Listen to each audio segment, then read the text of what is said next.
हाय, आपके साथ मैं हूँ Surabhi Sharma. India TV YouTube channel subscribe करिए, बेल आइकन दबाएं। और अब से 36 घंटे बाद बंगाल में 7वें चरण की 36 सीटों पर वोट डाले जाएंगे। इन 36 सीटों में कोलकाता की भी 4 विधानसभा सीटें शामिल हैं।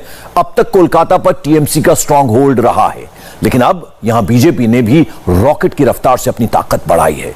और इन्हीं सीटों में ममता बनर्जी की वो पुरानी सीट भी है जहां से ममता बनर्जी आती हैं, जहां ममता बनर्जी का घर भी है। लेकिन अब यहां पर जीत हासिल करना भी ममता के लिए नाक की लड़ाई बन गया है। पश्चिम बंगाल के 7वें चरण का रण ममता के लिए कितना भीषण है और कैसे ममता बनर्जी अपने घर में घिर गई हैं, हमारी स्पेशल रिपोर्ट में देखिए।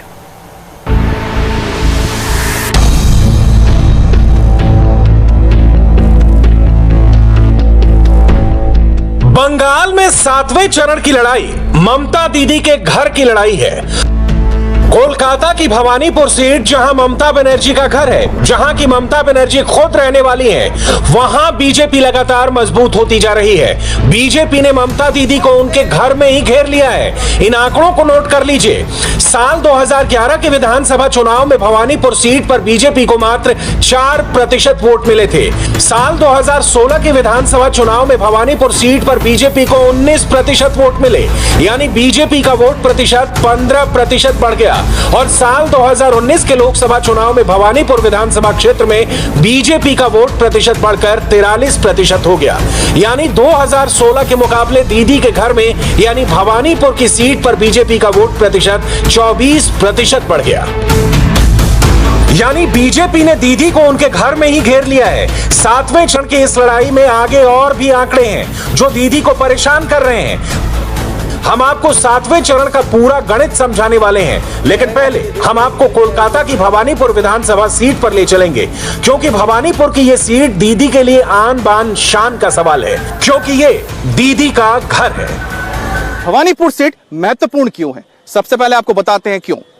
एक तो यहां पर ममता बनर्जी का घर है कालीघाट में, और दूसरी बात यह है कि 2011 और 2016 में ममता बनर्जी ने यहां से जीत हासिल की थी, मुख्यमंत्री बनी थी, लेकिन 2021 में वो नंदीग्राम में जा चुकी हैं। इस इलाके में एक और महत्वपूर्ण चीज है, वो ये है कि यहां पर नेताजी सुभाष चंद्र बोस का घर है एल्गिन रोड पर। इसके अलावा राजनीतिक समीकरण की बात करते हैं तो यहां पर 40% बांग्ला भाषी है और 60% यहां पर हिंदी भाषी है। ऐसे में इन चुनावों में इनका रुख किस तरफ होगा, हिंदी भाषी लोगों का, वो यहां पर जीत तय करेगा। बीजेपी की ओर से अभिनेता रुद्रनील घोष मैदान में है, वहीं टीएमसी ने ममता ने अपने करीबी नेता शोभन देव चैटर्जी को यहां से मैदान में उतारा है। अब लोगों से बात करते हैं और जानते हैं कि उनका मूड क्या है। चलिए मेरे साथ। क्या लग रहा है, कुछ बदला है माहौल कालीघाट का? माहौल तो बदला है। बदला है। ममता बनर्जी इधर में रहने से अच्छा होता। तो क्या लग रहा है, फायदा होगा कि कोई नुकसान होगा? कुछ बुझाता नहीं है। तो आपको क्या लग रहा है, इंद्रोनील और शोभन देव में टक्कर है कि शोभन दा आगे है? शोभन दा आगे। तो ममता बनर्जी को नुकसान तो नहीं होगा यहाँ? ना। क्या लग रहा है यहाँ पर, इंद्रोनील है कि शोभन दा है? शोभन देव ही जीतले। ममता बनर्जी तो यहाँ की रहने वाली है, कालीघाट की, लेकिन इस बार खड़ी नहीं हुए चुनाव में। उसका कुछ असर होगा, नुकसान तो नहीं है दीदी? कोई नुकसान है नहीं। तो दीदी का मतलब कैंडिडेट यहाँ से, हाँ, जनरल जो जीतेगा, हाँ, विनर होगा।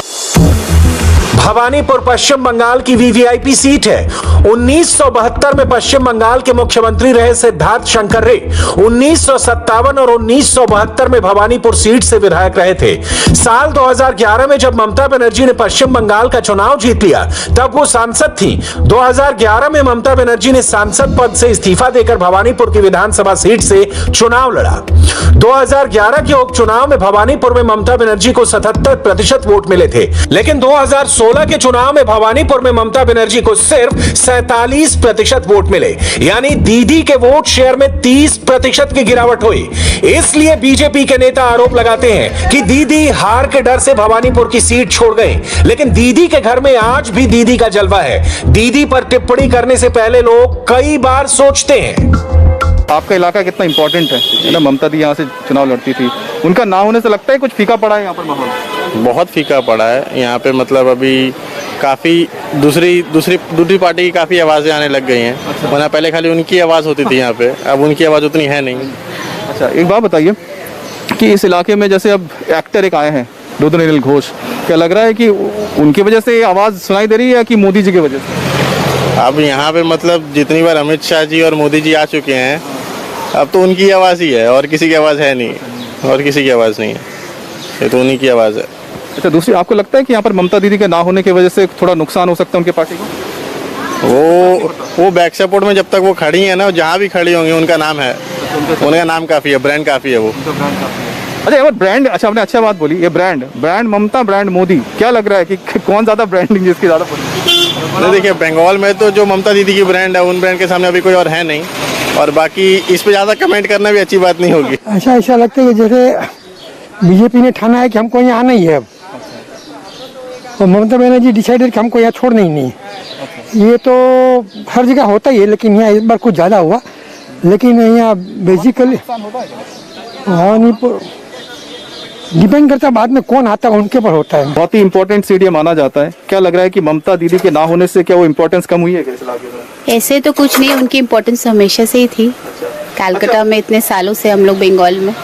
अच्छा, बताइए कि उनके ना होने से क्या उनके पार्टी को लगता है कि यहाँ पर कोई नुकसान हो सकता है? नहीं, ऐसा कुछ नहीं है। क्या आप लोग यहाँ परिवर्तन के बारे में कुछ सोच रहे हैं क्या इस बार चुनाव में?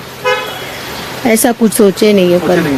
अच्छा, जब आपको क्या लग रहा है यहाँ पर दीदी का होना ना होने से कुछ फर्क पड़ता है? क्योंकि चुनाव तो यहाँ से लड़ नहीं रही है, क्या नुकसान हो सकता है उनको? नुकसान तो होगा ही ना। अच्छा, उनका ना होने से। हाँ। 7वें चरण में पश्चिम बंगाल की 36 सीटों पर वोट पड़ने वाले हैं। कोलकाता की 4 विधानसभा सीटों पर वोट पड़ेंगे। दक्षिण दिनाजपुर जिले की 6 विधानसभा सीटों पर वोट पड़ेंगे। मुर्शिदाबाद की 11 विधानसभा सीटों पर वोट पड़ेंगे। मालदा की 6 विधानसभा सीटों पर वोट पड़ेंगे। पश्चिम बर्धमान जिले की 9 विधानसभा सीटों पर वोट पड़ेंगे। लेकिन इस 7वें चरण में ममता बनर्जी के लिए पिच बहुत कठिन है। दीदी को यहाँ कांग्रेस और लेफ्ट से बड़ी चुनौती मिल रही है। 7वें चरण के इन 36 विधानसभा सीटों पर 2016 में टीएमसी को 37% वोट मिले थे, जबकि कांग्रेस और लेफ्ट को इन्हीं 36 विधानसभा सीटों पर 44% वोट मिले थे।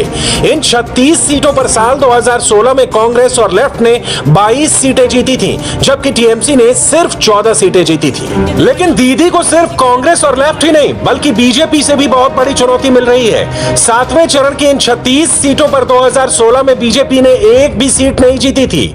लेकिन अगर 2019 के लोकसभा चुनाव के आंकड़ों को देखें तो 16 विधानसभा सीटों पर बीजेपी सबसे आगे थी। 2016 के चुनाव में इन 36 सीटों पर बीजेपी को 13% वोट मिले थे, लेकिन 2019 के लोकसभा चुनाव में इन 36 विधानसभा क्षेत्रों में बीजेपी को 37% वोट मिले, यानी बीजेपी के वोट प्रतिशत में 24% का इजाफा हो गया।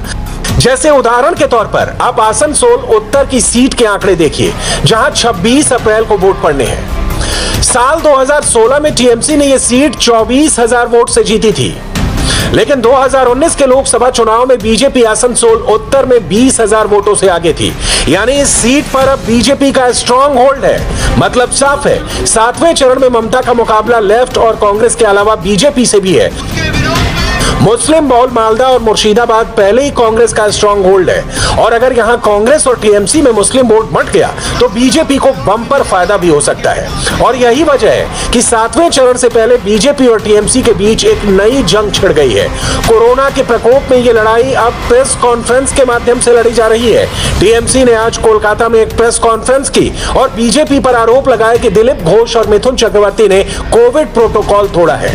टीएमसी अब दोहरी रणनीति पर काम कर रही है। पहली, बीजेपी पर कोरोना प्रोटोकॉल तोड़ने के आरोप, और दूसरा, पश्चिम बंगाल में दवाओं और वैक्सीन की कमी की शिकायत। हमने कल भी कुमारगंज रामकृष्णपुर में ऐसे ही वायलेशन हुआ, एक ही आदमी दिलीप घोष किया, और आज फिर मिथुन चक्रवर्ती मालदा वैष्णव नगर में ये इलेक्शन कोड वायलेट किया।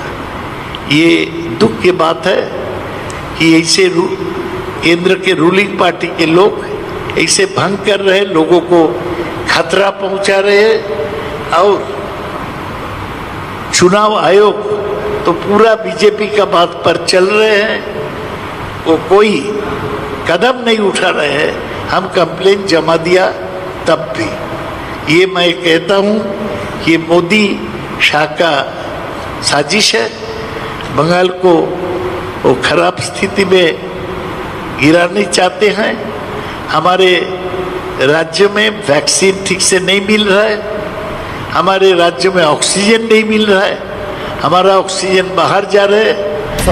वहीं दूसरी तरफ बीजेपी ठीक ऐसे ही आरोप यानी कोरोना प्रोटोकॉल तोड़ने के आरोप ममता बनर्जी पर लगा रही है। जो तृणमूल कांग्रेस बीजेपी के ऊपर आरोप लगा रही है, आज ममता बनर्जी जितने लोगों को लेके बोलपुर में सभा की और जितने लोगों को लेके आके तारापीठ में मंदिर का दर्शन की, क्या मुख्यमंत्री, प्रदेश की मुख्यमंत्री जो स्वास्थ्य मंत्री भी है, वो कोरोना प्रोटोकॉल का कितना पालन कर रही है? वो चुनाव आयोग ने जो हिदायत दी थी उसका कितना पालन कर रही है? दरअसल तृणमूल कांग्रेस चुनाव में हार रही है, उनके पास अपने लिए कुछ बचा नहीं है, इसलिए वो घूम घूम के दिलीप घोष, मिथुन चक्रवर्ती, इसके पहले नरेंद्र मोदी और अमित शाह थे, अब नरेंद्र मोदी जी और अमित शाह जी का कार्यक्रम रद्द हो गया, तो अब दिलीप घोष और मिथुन चक्रवर्ती का बहाना बना रहे हैं। यानी दोनों पार्टियों के बीच एक दूसरे को गैर जिम्मेदार साबित करने की होड़ सी मच गई है। कुल मिलाकर वेस्ट बंगाल की लड़ाई में कोरोना प्रोटोकॉल लागू होने की वजह से चुनाव भले ही फीका हो गया हो, लेकिन दोनों ही पार्टियों के बीच तलखी लगातार बढ़ती जा रही है। अब 7वें चरण का मतदान बिल्कुल नजदीक है और जनता को अब यहां पर अपने वोट की लड़ाई भी लड़नी है और साथ ही कोरोना के खिलाफ भी जीत हासिल करनी है। हाय, आई एम सुरभि शर्मा। खबरों से अपडेट रहने के लिए India TV YouTube channel subscribe करिए, साथ में बेल आइकन जरूर दबाएं। जुड़े रहें इंडिया टीवी के साथ।